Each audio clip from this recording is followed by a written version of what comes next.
नमस्कार दोस्तों, NISM series YouTube channel में आप लोगों का स्वागत है। आज हम NISM सीरीज 10A के chapter 3 cash flow management and budgeting को डिटेल में डिस्कस करने वाले हैं।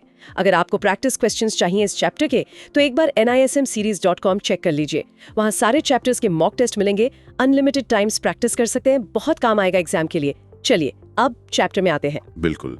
देखिए, ये जो चैप्टर है ना, ये सिर्फ एग्जाम पास करने के लिए नहीं है।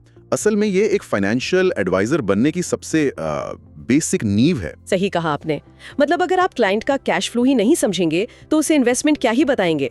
पहले तो ये देखना होगा कि पैसा आ कहां से रहा है और जा कहां रहा है। एग्जाम सही। अगर किसी का कैश फ्लो ही नेगेटिव है तो उसे म्यूचुअल फंड या स्टॉक्स बेचना तो बेवकूफी है।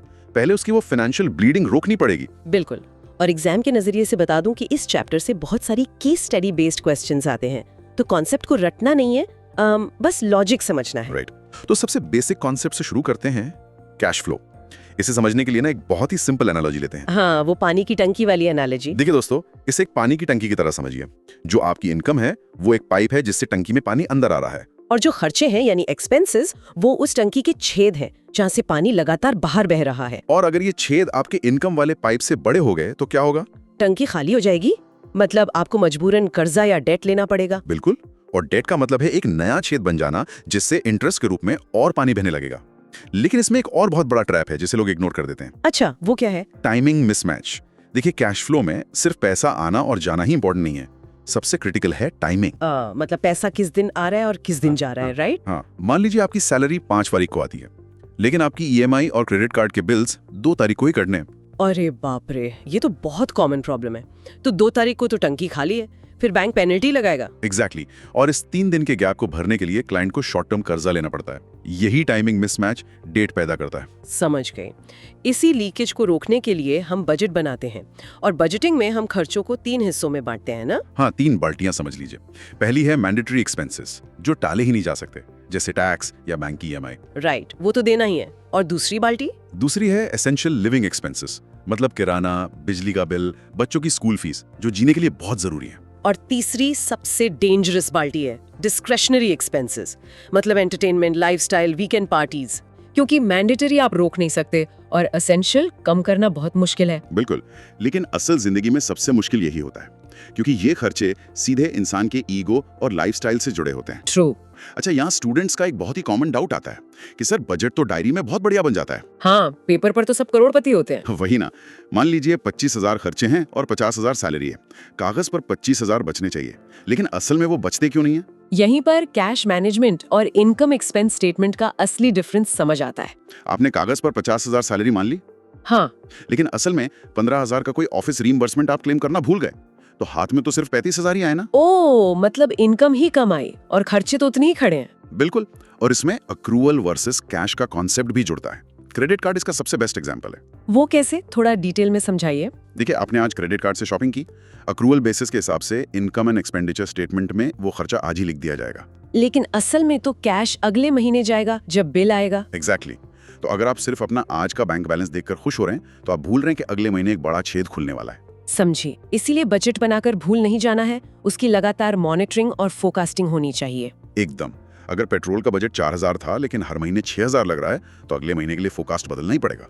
राइट। और हर महीने की इस बजटिंग और कैश मैनेजमेंट का अल्टीमेट रिजल्ट हमें कहाँ दिखता है? वो दिखता है क्लाइंट की पर्सनल बैलेंस शीट में। ये एक तरह से उनकी फाइनेंशियल हेल्थ का एक्सरे है। बिल्कुल। और बैलेंस शीट को सिंपल भाषा में कहें तो एक तरफ होते हैं एसेट्स जो पैसा लाते हैं, और दूसरी तरफ लायबिलिटीज जो पैसा ले जाते हैं। हाँ, और एसेट्स भी 2 तरह के होते हैं। पहले फिजिकल एसेट्स जैसे रियल एस्टेट या गोल्ड, जो इन्फ्लेशन को बीट तो करते हैं लेकिन इललिक्विड होते हैं, मतलब तुरंत बेचकर कैश नहीं बना सकते। सही कहा। और दूसरे होते हैं फाइनेंशियल एसेट्स जैसे म्यूचुअल फंड्स, शेयर्स, FD। ये बहुत लिक्विड और स्टैंडर्डाइज्ड होते हैं। ये पॉइंट काफी इंपॉर्टेंट है दोस्तों।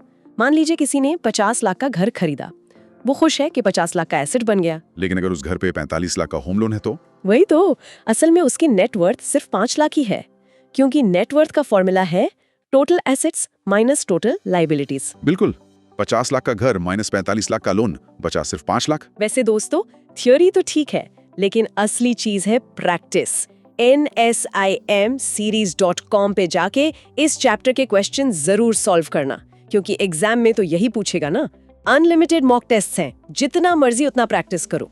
ठीक है, चलो अब क्वेश्चंस देखते हैं। तो चलिए, अब नेटवर्थ तो निकाली, लेकिन एक एडवाइजर के तौर पर क्लाइंट की स्थिति को मेजर कैसे करेंगे? इसके लिए हम रेशियोज का इस्तेमाल करते हैं और एग्जाम में ये भर भर के पूछे जाते हैं। हाँ, तो पहला और सबसे बेसिक है सेविंग्स रेशियो, मतलब total savings divided by total income. इसमें एक ट्रिकी एग्जाम पॉइंट है जो मैं स्टूडेंट्स को बताना चाहूंगी। बिल्कुल बताइए। सेविंग्स में सिर्फ आपके बैंक का बैलेंस नहीं जुड़ता है, बल्कि पीएफ का एम्प्लॉई और एम्प्लॉयर कंट्रीब्यूशन दोनों जुड़ते हैं। बहुत ही बढ़िया पॉइंट। अक्सर लोग एम्प्लॉयर कंट्रीब्यूशन भूल जाते हैं।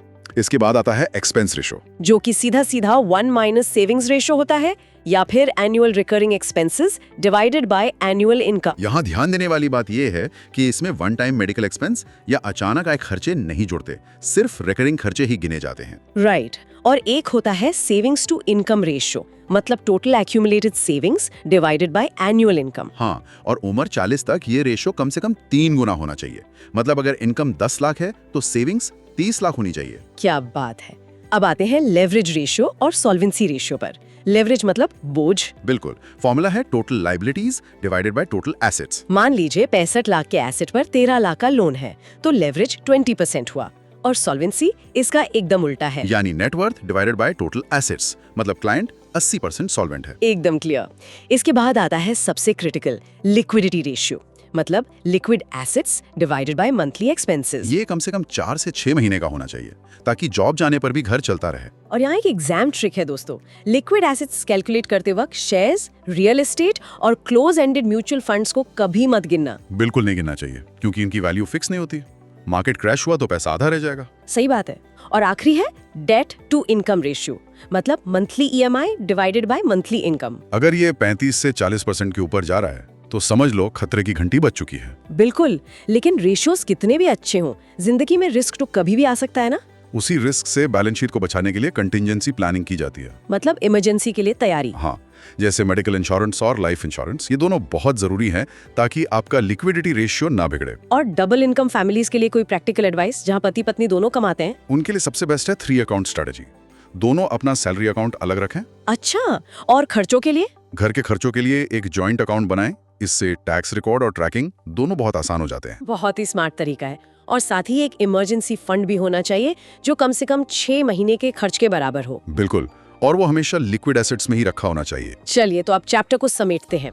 एग्जाम के लिए 5-6 ब्रह्मास्त्र पॉइंट्स का क्विक रिवीजन कर लेते हैं। पहला पॉइंट, कैश फ्लो में टाइमिंग मिसमैच सबसे बड़ा खतरा है, जो सीधा डेट बढ़ाता है। दूसरा, पीएफ के सारे कंट्रीब्यूशंस हमेशा सेविंग्स रेशियो का हिस्सा होते हैं। तीसरा, एक्सपेंस रेशियो में नॉन रिकरिंग या अचानक आए खर्चे कभी नहीं गिने जाते। चौथा, लिक्विड एसेट्स कैलकुलेट करते वक्त इक्विटी शेयर्स को बिल्कुल मत जोड़ना। पांचवा, डेट टू इनकम रेशियो 35 से 40% की लिमिट के अंदर ही होना चाहिए। और छठा, जब भी सेविंग्स बढ़ानी हो तो सबसे पहले डिस्क्रेशनरी एक्सपेंसेस पर ही कैंची चलती है। बिल्कुल।